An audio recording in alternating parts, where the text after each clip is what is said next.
Hello viewers, চলে এসেছি নতুন একটি ক্লাসে। আজকের ক্লাসের বিষয় হলো ইতিহাস। ইতিহাসের এই প্র্যাকটিস সেটে 22টি প্রশ্ন আছে। দেখো তোমরা কটা অ্যান্সার করতে পারো। যদি 80% অ্যান্ড অ্যাবভ বা তারও বেশি যদি অ্যান্সার করতে পারো তাহলে খুবই ভালো। তার চেয়ে যদি কম হয়ে থাকে অবশ্যই আরও ভালো ভালো করে বইটি পড়ো এবং বিভিন্নভাবে প্র্যাকটিস করো।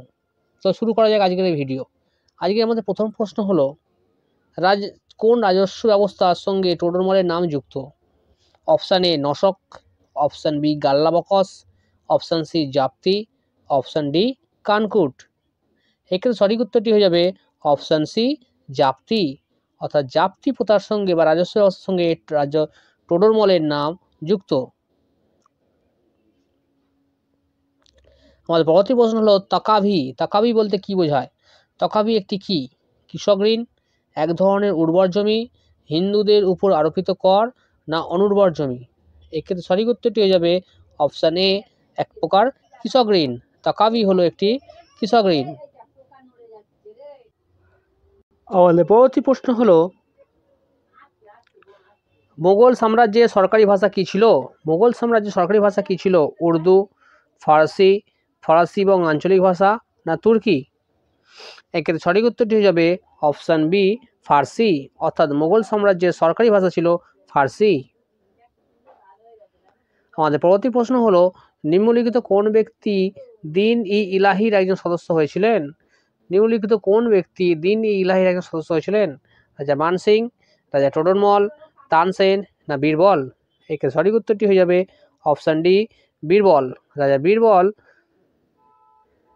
দিন ই ইলাহি আকবর প্রবর্তিত যে ধর্মমত, সেই ধর্মমতের সদস্য হয়েছিলেন রাজা বীরবল। আমাদের পরবর্তী প্রশ্ন হলো বিজয়নগর সাম্রাজ্যের ধ্বংসাবশেষ কোথায় দেখতে পাওয়া যায়? বিজয়নগর সাম্রাজ্যের ধ্বংসাবশেষ দেখতে পাওয়া যায় বিজাপুরে, গোলকুন্ডায়, হাম্পি, না বরোদায়? এক্ষেত্রে সঠিক উত্তরটি হবে অপশান সি হাম্পি, অর্থাৎ হাম্পিতে বিজয়নগর সাম্রাজ্যের যে ধ্বংসাবশেষ আছে তা দেখতে পাওয়া যায়। আমাদের পরবর্তী প্রশ্ন হলো ডেভিড হেয়ার ও আলেকজান্ডার ডাফের সহযোগিতায় কে কলকাতায় হিন্দু কলেজ প্রতিষ্ঠা করেন? ডেভিড হেয়ার ও আলেকজান্ডার ডাফের সহযোগিতায় কে কলকাতায় হিন্দু কলেজ প্রতিষ্ঠা করেন? Option A H.L.B. Derozio, Ishwarchandra Vidyasagar, Keshabchandra Sen, না রাজা রামমোহন রায়? এক্ষেত্রে সঠিক উত্তরটি হয়ে যাবে অপশান ডি রাজা রামমোহন রায়, অর্থাৎ ডেভিড হেয়ার ও আলেকজান্ডার ডাফের সহযোগিতায় কলকাতায় হিন্দু কলেজ প্রতিষ্ঠা করেছিলেন রাজা রামমোহন রায়। আমাদের পরবর্তী প্রশ্ন হলো দাক্ষিণাত্যের প্রথম মুসলিম আক্রমণ কার রাজত্বকালে ঘটেছিল? দাক্ষিণাত্যের প্রথম মুসলিম আক্রমণ কার রাজত্বকালে ঘটেছিল? Option A Balban, option B Razia, option C Jalaluddin Khalji, option D Firoz Tughlaq? এক্ষেত্রে সঠিক উত্তরটি হবে অপশান সি জালালউদ্দিন খলজি, অর্থাৎ দাক্ষিণাত্যের প্রথম মুসলিম আক্রমণ ঘটেছিল জালালউদ্দিন খলজির আমলে।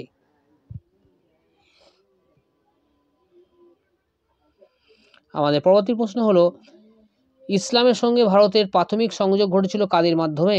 ইসলামের সঙ্গে ভারতের প্রাথমিক সংযোগ ঘটেছিল কাদের মাধ্যমে?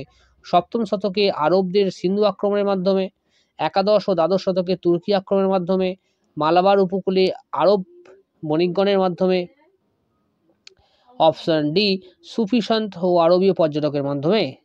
এক্ষেত্রে সঠিক উত্তরটি হয়ে যাবে অপশান সি মালাবার উপকূলে আরব বণিকগণের মাধ্যমে ভারতের সঙ্গে ইসলামের প্রাথমিক সংযোগ ঘটেছিল। আমাদের পরবর্তী প্রশ্ন হলো খ্রিস্টীয় অষ্টম থেকে দশম শতকে উত্তর ভারতে যে ত্রিশক্তি প্রতিদ্বন্দ্বিতা ঘটেছিল তাতে অংশগ্রহণকারী শক্তিগুলি কারা ছিল? খ্রিস্টীয় অষ্টম থেকে দশম শতকের মধ্যে ভারতে যে ত্রিশক্তি প্রতিদ্বন্দ্বিতা ঘটেছিল তাতে অংশগ্রহণকারী তিনটি শক্তি ছিল পাল, চোল, পল্লব। পাল, প্রতিহার, রাষ্ট্রকূট, চোল, প্রতিহার, রাষ্ট্রকূট, না পাল, চোল, রাষ্ট্রকূট? এক্ষেত্রে সঠিক উত্তরটি হয়ে যাবে অপশান বি পাল, প্রতিহার এবং রাষ্ট্রকূট। এই পাল, প্রতিহার, রাষ্ট্রকূটের মধ্যে ত্রিশক্তি সংগ্রাম দেখা দিয়েছিল।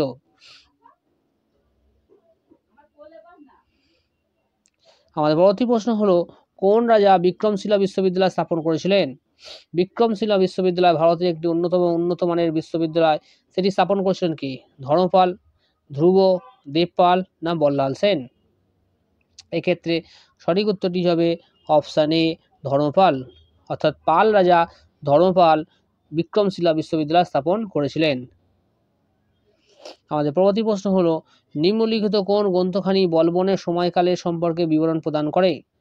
নিম্নলিখিত কোন গ্রন্থখানি বলবনের সময়কাল সম্পর্কে বিবরণ প্রদান করেন? অপশান এ তহকিক-ই-হিন্দ, option B Shahnama, option C তারিক-ই-ফিরোজ শাহী, অপশান ডি কোনোটিই নয়। এক্ষেত্রে সঠিক উত্তরটি হবে অপশান সি তারিক-ই-ফিরোজ শাহী।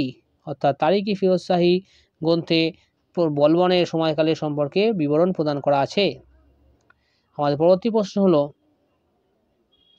ভারতের সর্বাপেক্ষা প্রসিদ্ধ ইন্দো গ্রিক শাসক কে ছিলেন? ভারতের সর্বাপেক্ষা প্রসিদ্ধ ইন্দো গ্রিক শাসক ছিলেন ডিমিট্রিয়াস, প্রথম অ্যান্টিওকাস, মিনান্দার না কোনোটিই নয়। ভারতে সবচেয়ে প্রসিদ্ধ ইন্দো গ্রিক শাসক ছিলেন অপশান সি মিনান্দার। অর্থাৎ মিনান্দারই ছিল ভারতের সর্বাপেক্ষা প্রসিদ্ধ ইন্দো গ্রিক শাসক।